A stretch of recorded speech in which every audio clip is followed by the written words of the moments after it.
This is Bleav in Buckeyes. I'm Brian Browning with All-American quarterback Chekwa. This show is brought to you guys by FanDuel. Chim, our squad, our Buckeyes, they head, I'm about to say, west to Illinois to take on the Fighting Alumni. We come out with the victory, 34-16.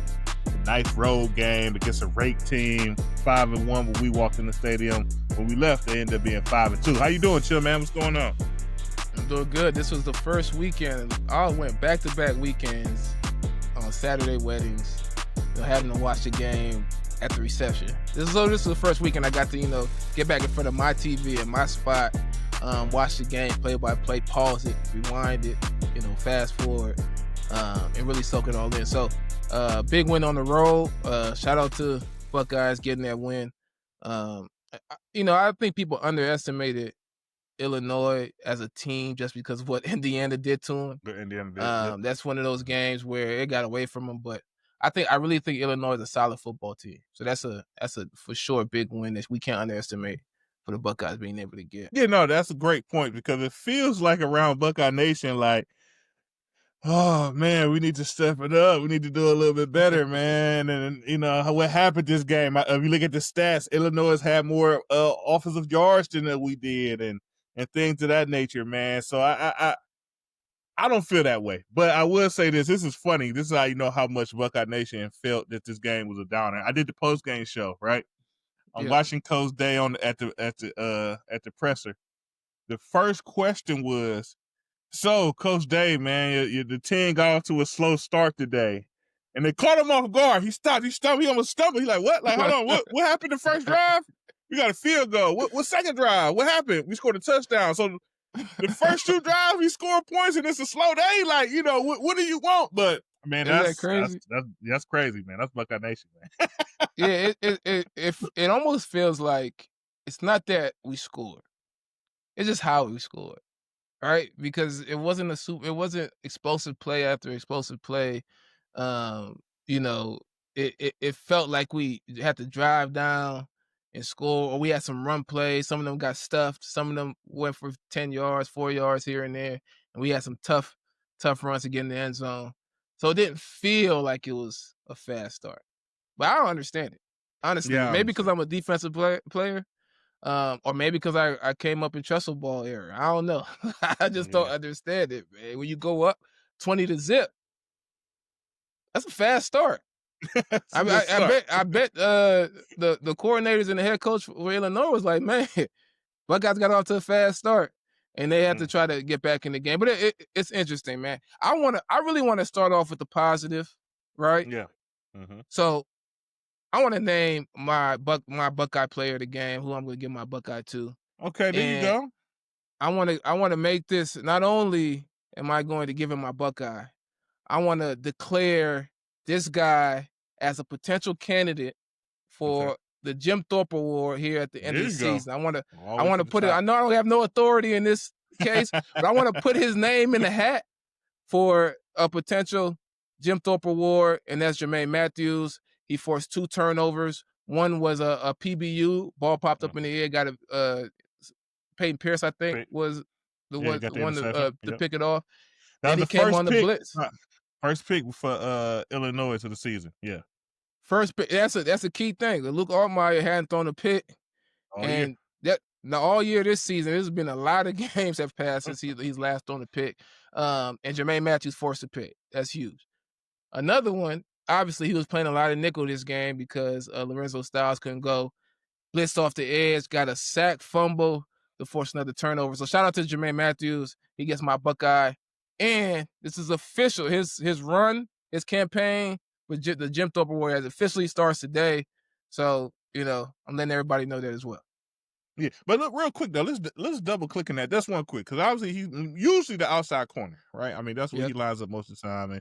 And I think before the season, we didn't know if something were to happen to Styles, who would kind of step into that nickel role. Would you put Caleb there and play additional safety? We didn't quite know, but now we know for sure is that if something happens, we probably we put Sanchez out there at the corner, you keep Davidson out there at the corner, and you slide Jordan down to that nickel. How tough is that?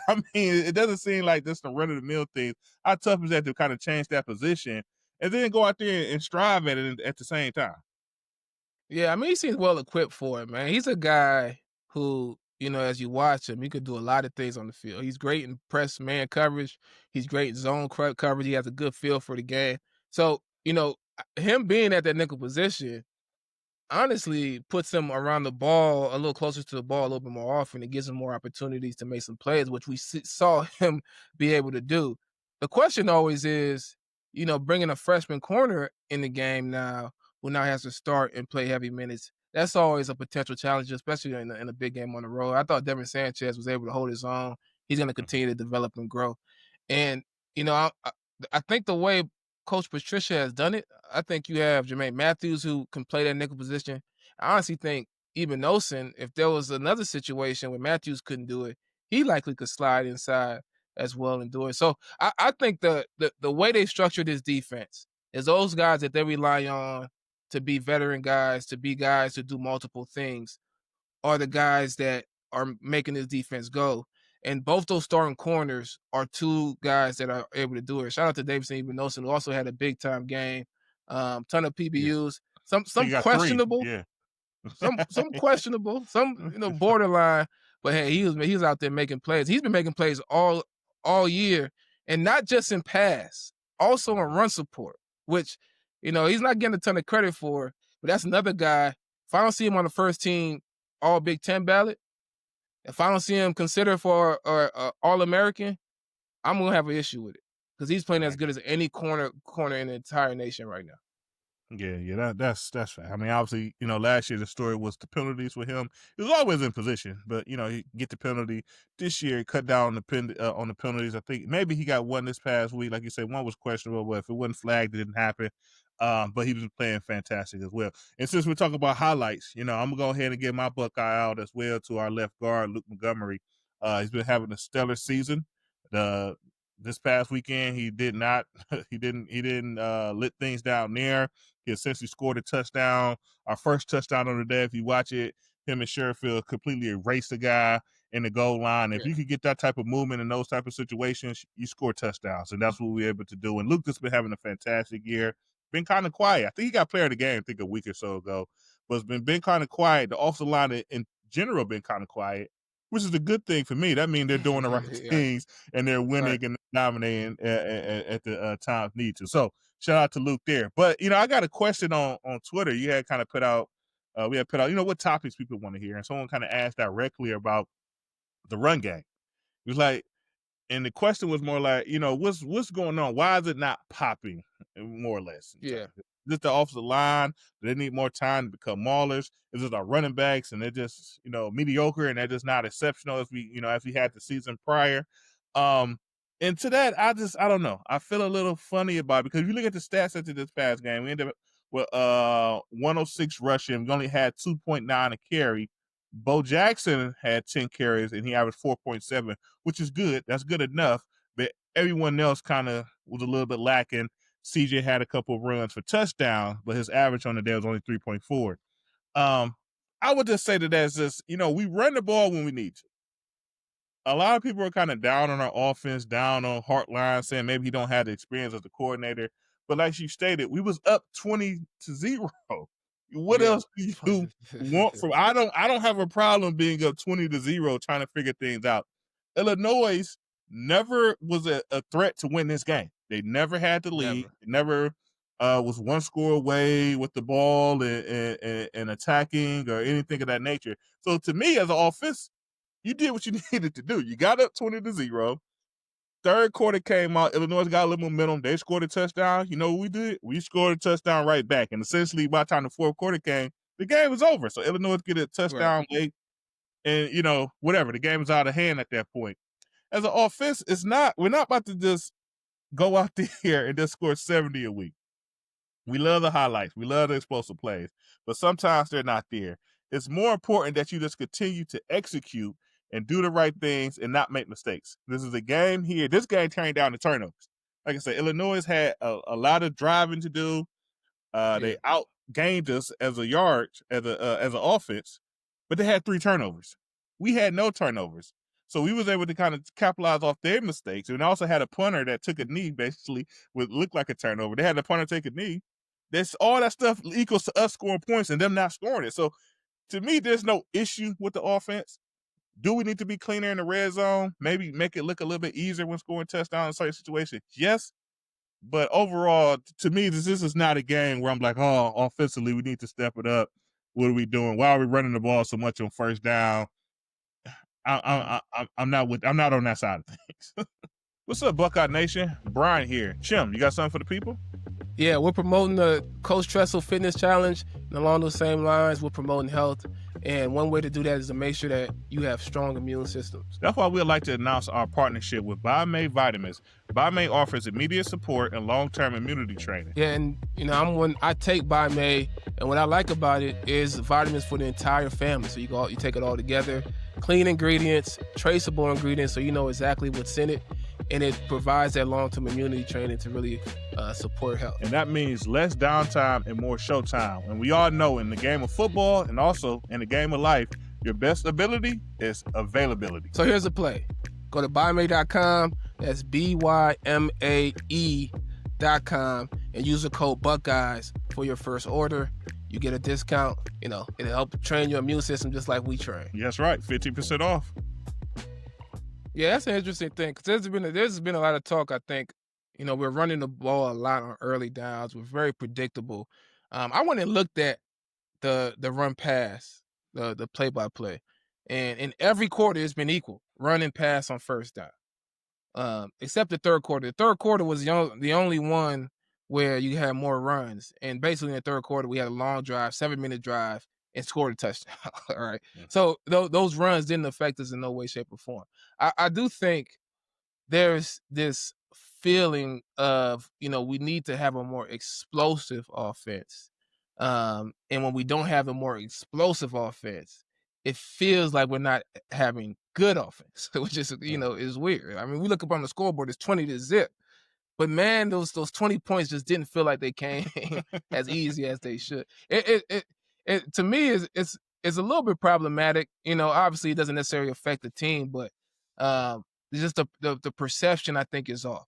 I will say this: in the red zone, there seems to be a desire to just run the ball in, right? To not focus too much on spreading it out, trying to find guys in the pass. Really start with running the ball in, and then once we really kind of show that we can go straight ahead, then getting our receivers in one-on-ones, which I'm fine with. I think with a young quarterback, I think they're still kind of working through that red zone offense. Mm-hmm. Outside of the red zone offense, though, I think the offense has been good.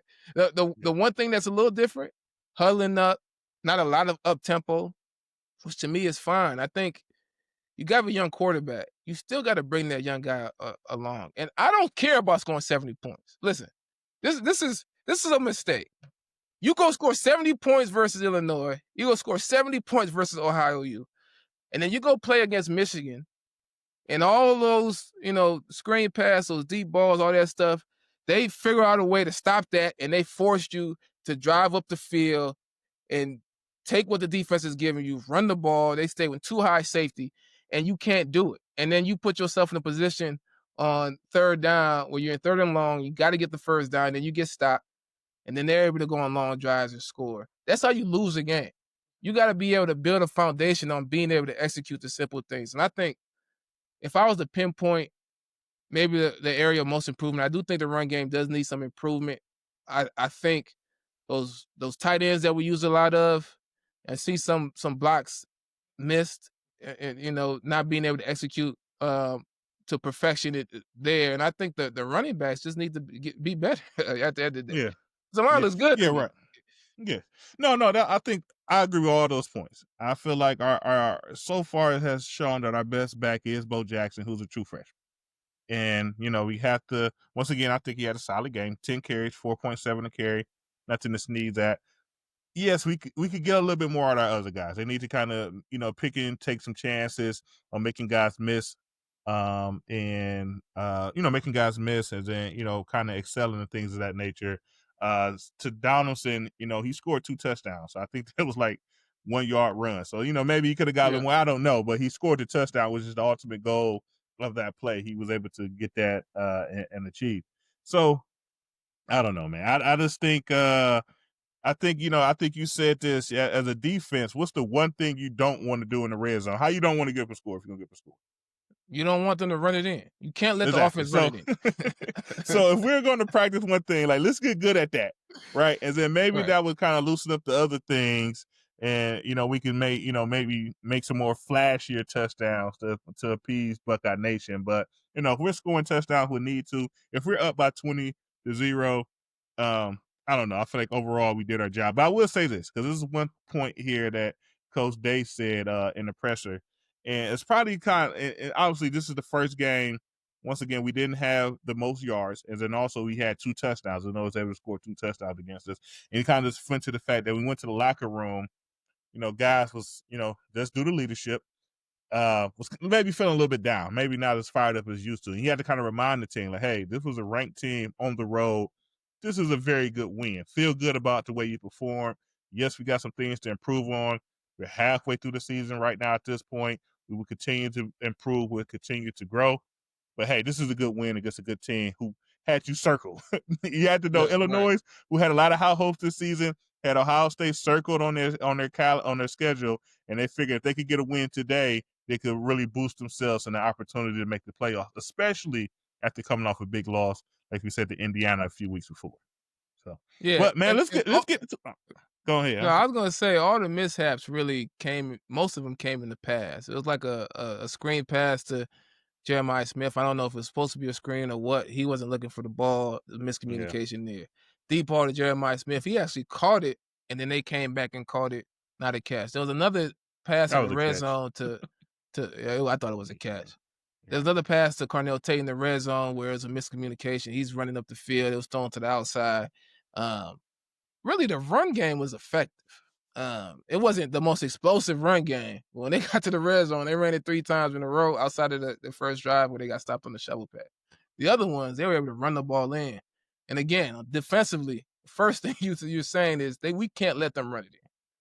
We cannot let them run it in. They were able to run the ball in. So, and then you start to stack the box and try to stop the run, and then they throw the fade to Jeremiah Smith. So I thought it was effective, efficient offense. I think they'll continue to improve that red zone pass game over time. Yeah, and just one more thing about that fade to Jeremiah Smith in the red zone.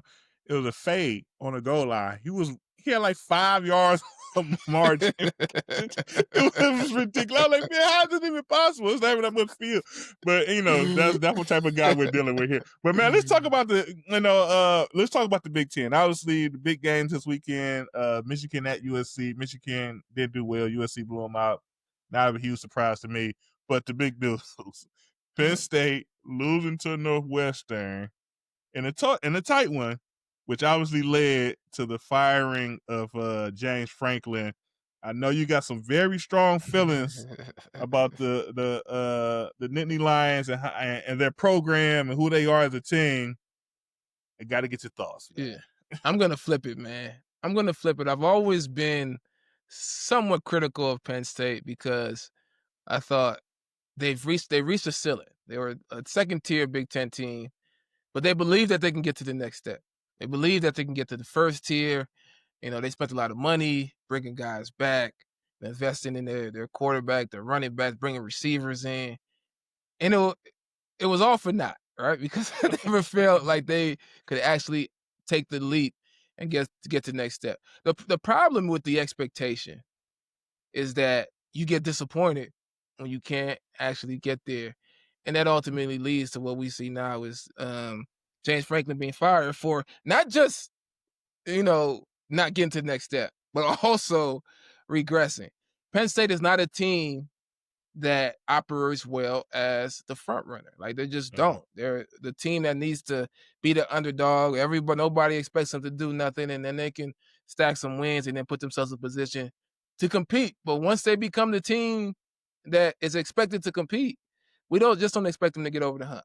I think it's going to be interesting now because we've seen this type of thing with Nebraska years back. Bo Pelini, 10-win seasons, 9, 10-win seasons, and then they want more, and then they never can get to more. Penn State's at risk of the same thing, and I'm actually proud of them.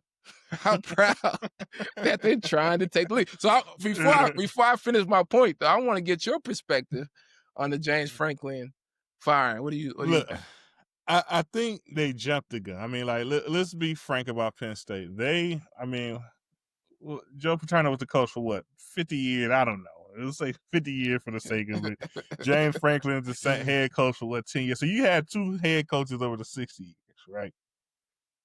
Penn State has never been Ohio State. They never been Alabama. They never been Georgia. They never strung together a bunch of, national champions. I looked it up. Their last national championship was in 86.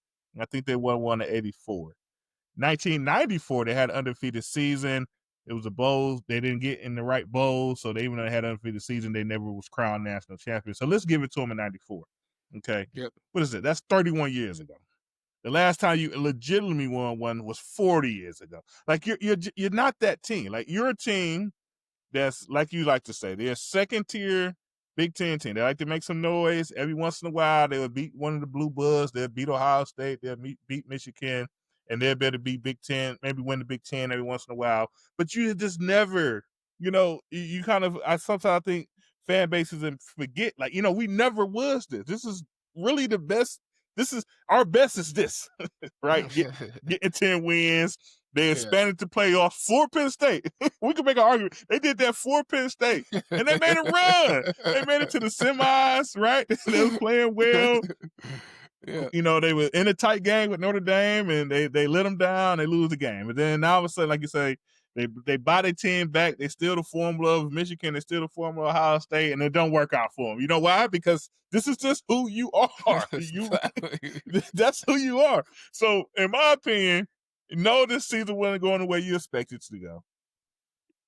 No, you should never lose. You shouldn't lose to Northwestern, especially. I mean, Northwestern's 4-2, so they actually, they're in the mix of things. But no, they shouldn't lose that game. But come on, man, firing your coach, like, who knows how this goes, especially in this landscape. It's a very expensive thing. I think he got a $50 million buyout. Now they're saying it's not like a straight cash buyout. He got to try to find a job, and they play the difference or some weird stuff of that nature. But, bro, you got to pay out $50 million now. You got to figure out how to bring another coach in here. And the first thing coaches say in their interviews now is, hey, how much money what's the bank on NIL? How much money am I working with here to build my team? So it's just very expensive to let a coach go, unless you already got something to plan, unless you already know your guy, you've been kind of, working with the agents and things that's lined up, and you set aside this pool of money. Hopefully they did, but if they did not, like you say, things could get a lot worse quick than than getting better, Frank. Yeah, so James Franklin was a coach for what? About 10 years, 11 years, somewhere around there, right? Yeah. So over a decade. All right. So if they go hire another coach that they can keep for over a decade, then, you stretch out that $50 million to $5 million a year. We just spending an extra $5 million a year for the next 10 years. Sorry. Yeah. They got the money. Here's the thing about Penn State, and this is why initially I felt the same way, but I kind of changed my perspective and it's because of NIL, right? Penn State is one of very few teams that has a ton of money. They have a huge alumni base. They got a big brand, and they got a ton of support. They got a big fan base, and they can garner up a ton of money. So in that situation, you can go get the best coaches you can find.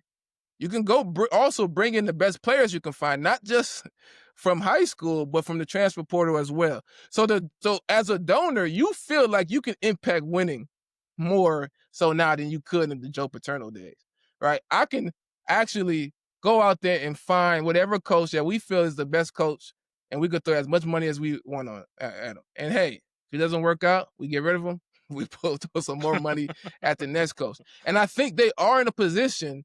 Again, they're in a position that very few teams are in, that they can actually put together a squad and a team to be a second-tier Big Ten team. They can continue to maintain second-tier status. And if you feel confident that you can continue to maintain second-tier status, and I think that the firing is justified because simply he's been here for 10 years. We know what his ceiling is. And now he's reached the ceiling, and it feels like they're just going in the opposite direction. It's not one of those things where I don't want to bash James Franklin. I think he was a successful coach. He was a successful hire. We should celebrate everything he did at Penn State. But his approach just isn't working anymore. It's not getting to the players in the same way it used to. And there's a strained relationship between him and Penn State, the donors and all the other stuff. You got to get rid of that toxic environment. Go find somebody else who can at least be James Franklin. And then maybe, hopefully, one season you go on a playoff run, maybe, a few teams have a string of injuries and you find yourself in the national championship. That's the best opportunity Penn State has. And this is what really, to me, made it justified or not. If I'm a donor, what would make me justify or at least rationalize this decision is I go watch Indiana go beat Oregon. And I say, hey, if they can do it, we can do it. Right. If they don't have the brand as the Penn State brand. They haven't been winning football games like we've been winning football games.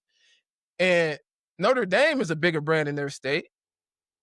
Purdue, I could argue, should be a bigger brand in their state. And yet they're at the top. We should be able to do the same thing. Yeah. And if we don't do it, at least we could be a second-tier team for it. We'll see. So yeah, man. But I don't know. It's interesting, and we'll see how it plays out. But I don't know, man. Just real quick, last question I got for you: do Jim Knowles get the promotion? Is he the next head coach at Penn State? No, it's funny. What they gonna do with Jim? I remember saying when he made a move that this was a move to become the head coach at Penn State, knowing that James Franklin's kind of on a warm seat. If he can't get it done, he could step into that role.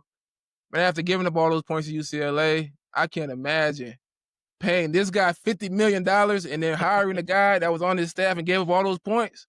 Ain't no way, man. We got to go fresh start, clean house. Let's go look at a guy like Matt Rule. First, I'm knocking on Signetti's door first. Yeah. It's likely not going to happen, but I'm going to his house and knocking on his door. I'm not calling on the phone. I'm going to his house. It's going to end up being a no, and then after that, you go through your list of coaches and see you could get. Yeah, no, I don't know. It'd be interesting, but I don't know, man. Knowles just jumped ship, man. This could have been his skyrocket to the top. I guess not, but that's our show for the week. This week we're on the road again. We're going to Wisconsin, taking on I had to say it, basically the struggling Badgers, and Coach Fickle, man. But we'll go on the road. We'll do the jump around. We'll figure out what Wisconsin is trying to do with their program. What are they going to do? What are they trying to do at least? And we'll figure it out and bring that to you guys. But we're going to end this show, as always, with a nice OH. All right, yo. Go Bucks. Talk to you guys soon.